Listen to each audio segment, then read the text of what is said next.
Ang ante ko, sorry kasi sobrang busy ko sa trabaho and ngayon ko lang nabuksan ulit yung TikTok account ko. Pasensya na sa ingay, gumagamit na naman ako nitong TNW na mic, hindi ko alam kung malinaw ba yung boses ko kung naririnig niyo ako. Pero balik tayo dun sa topic. Paano nga ba ma-monetize kay TikTok One? Actually, hindi ko rin alam. Bigla na lang din siya lumabas sa benefits ko. Makikita niyo siya sa benefits. Punta kayo ng TikTok Studio, then hanapin niyo dun yung nasa taas, di ba? Account check, sunod-sunod yun. Ipa-flash ko na lang dito sa screen.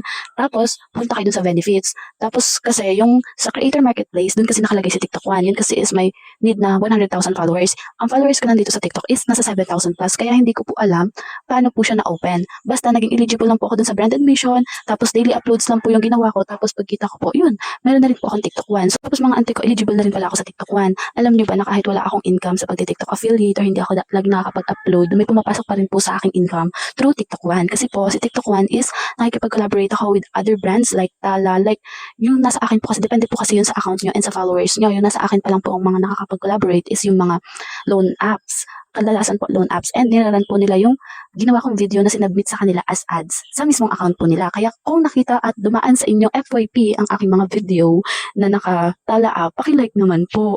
So, ganun lang siya mga ante ko. So, i-check nyo na po ang inyong TikTok Studio. Baka naman po eligible na kayo. And diba, malay nyo, sabay-sabay tayo kumita to TikTok One.